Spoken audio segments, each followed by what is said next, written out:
Vande Mataram, my dear student. Today we have to start our new chapter.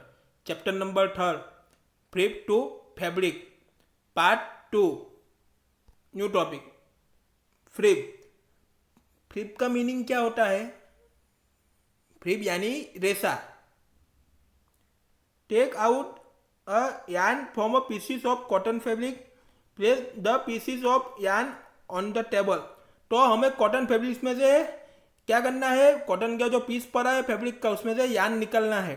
और ये जो यान है उसका जो पीस है उसको टेबल पे रखने का है. Now place one and of the यान विथ योर थंब. यानी उसको क्या करना है? वो जो भी हमने यान निकाला है उसको हमारे थंब से दोनों साइड को पकड़ना है उसको. फिगर नंबर 3.3 स्प्लिटिंग द यान इनटू द थिन स्ट्रैंड्स. तो यहाँ पे देख सकते हो कैसे थंब्स के उसको कैसे पकड़ा है, वो आप देख सकते हो. Stretch and other end of the yarn along its length with your nails and the show in figure number 3.4. तो फिगर नंबर 3.4 में आपने क्या करना? दोनों साइड से थंब से एंड लेंथ ने यान की जो लेंथ है वो पॉपर कर दी, और दोनों साइड में हमने थंब से ही पकड़ा है और हमने नेल्स पे भी हमको पकड़ा है. Do you find that at this end the yarn split up into the thin strands. तो यान कैसे स्प्लिट हो जाता है? थिन स्ट्रैंड्स में पीस हो जाता है, यानी इसका विभाजित हो जाता है. यान फिगर नंबर 3.3 यान split up into the thin strands, यानी उसका कैसे विभाजित हो जाता है एकदम थिन स्ट्रैंड्स में, वो देख सकते हो फिगर नंबर 3.5 में. You might have observed something similar when you try to thread a needle. Many a time the end of the thread is separated into the few thin strands. This makes it difficult to pass the thread through the eye of the needle. तो आप सब ने observe किया ही होगा, try किया ही होगा कैसे thread to needle होता है. तो उसका क्या होता है? आप सभी ने नीडल में पता है ना आपको, नीडल में कैसे यान डाला जाता है, कच्चा धागा कैसे उसमें डाला जाता है. तो उसका थ्रेड कैसे सेपरेटेड हो जाता है? थिन स्ट्रैंड में, यानी एकदम थिन में, एकदम छोटे छोटे में उसका स्ट्रैंड हो, उसका विभाजित हो जाता है. तो वो क्या होता है? इसीलिए क्या होता है, हमको वो तकलीफ पड़ती है. हम नीडल में जब यान डालते हैं, कच्चे धागे डालते हैं, तो उसका पास होना यानी उसका क्या हो जाता है? स्ट्रैंड हो जाता है थिन में. तो बहुत छोटे छोटे क्या हो जाते हैं? धागे हो जाते हैं. इसलिए वो हमको इजीली डालने में बहुत तकलीफ होती है. पता है ना, आप सबने किया ये नीडल के इसका यान कैसे डाला है वो सब तो पता ही है आपको. इसीलिए बहुत तकलीफ होती है. तो आप प्रॉपरली तरीके से उसमें यान नहीं डाल सकते. नीडल के अंदर डाल तो सकते हैं और उसको स्मॉल थिन साइज में उसका स्ट्रैंड्स हो जाता है. इसलिए the thin strands of thread that we see. तो कैसे कहते थिन इसको विभाजित हो जाता है, स्ट्रैंड्स हो जाता है. Are made of the still thinner strands called fibres. यानी इन सब का विभाजित हो जाते ही तो उसको क्या बोलते हैं? Thinner strand. तो उसको क्या बोलते हैं? फ्रिप्स बोलते हैं. फ्रिप्स यानी क्या? रेसा.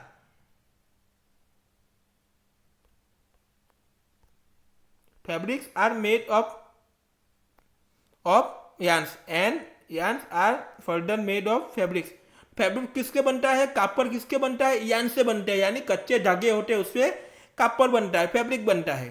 Yarns are further made of fibres. तो यान किस में से बनता है? जो छोटे छोटे जो भी क्या होते हैं थिनर स्ट्रैंड्स होते हैं, उन सबको मिला के क्या बनता है? यान्स बनता है. वो अभी हमने देखा ही. तो एकदम छोटे छोटे थिनर स्ट्रैंड्स होते हैं, तो उसमें से क्या बनता है? यान बनता है, यानी कच्चा धागा बनता है.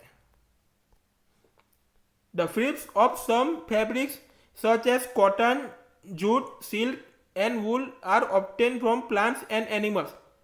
तो ये जो भी फ्रिप्स है, तो ये सब फैब्रिक है. कॉटन है, जूट है, सिल्क है, वूल है. वो किस में से ऑब्टेन होता है? प्लांट्स एंड एनिमल्स से में ये ऑब्टेन होता है, वो वहां से मिलता है. This are called natural fibres.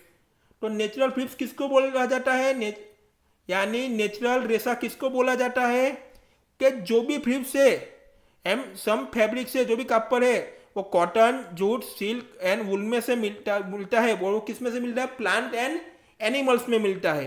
तो उनको क्या बोला जा रहा है, नेचुरल फ्रिप्स बोला जाता है। Cotton and jute are example of fibres obtain from plants. तो कॉटन एंड जूट है वो एग्जाम्पल है किसके है, प्लांट के है। पता है ना वो फ्रिप्स कहाँ से मिलता है, प्लांट में से मिलता है। Wool and silk fibres are obtain from animals. Wool और सिल्क फ्रिप्स है, इन दोनों वूल के रेसे और सिल्क के फ्रिप्स से वो कहाँ से ऑब्टेन होता है, एनिमल से वो ऑब्टेन होता है। Wool is obtain from the fleece of sheep और गोट। तो वूल कहाँ से मिलता है, शीप और गॉट में से वूल मिलता है। It is also obtain from the hair of rabbits. और दूसरा कहाँ से मिलता है, रैबिट्स के जो हेयर होते हैं उसमें से भी वूल मिलता है। याक एंड कैमल। तो याक एंड कैमल में से भी उसके जो हेयर होते हैं, रैबिट्स के हेयर होते हैं, याक के हेयर होते हैं, कैमल्स के हेयर होते हैं, उसमें से भी इसीलिए आपको वूल मिल जाता है। Silk fibre is drawn from the cocoon of silkworm. तो सिल्क फ्रिप किस में से ड्रोन होता है, कोकॉन ऑफ सिल्कवर्म में से वो सिल्क फ्रिप ड्रोन होता है। For thousand of year natural fibres were they are only one available for making fabrics. In the last 100 years और so fibres are also made from chemical substance. तो अब क्या होगा, फ्रिप्स भी केमिकल सब्सटेंस में भी वो बनने लगा, which are not obtain from the plants और एनिमल सोर्सेज। तो वो प्लांट और एनिमल सोर्सेज में से वो फ्रिप्स मिलता नहीं है, उसमें किन सा यूज होता है, केमिकल सब्सटेंस का यूज होता है, इसलिए उसको क्या बोलते हैं, दिस आर कॉल्ड सिंथेटिक फ्रिप्स। तो सिंथेटिक फ्रिप्स किसको बोला जाता है, कि सिंथेटिक फ्रिप्स जो होता है उसमें केमिकल सब्सटेंस का यूज किया हुआ होता है, और वो किसमें से ऑब्टेन नहीं होते, प्लांट से, एनिमल से, सोर्सेज में से वो ऑब्टेन नहीं होता, इसलिए उसको सिंथेटिक फ्रिप्स बोलते हैं। Some example of synthetic fibres are polyester, nylon and acrylic. तो सिंथेटिक फाइबर के फ्रिप्स के कौन से एग्जाम्पल है, पॉलिस्टर है, नाइलॉन है, एक्रेलिक है। We will meet in next video.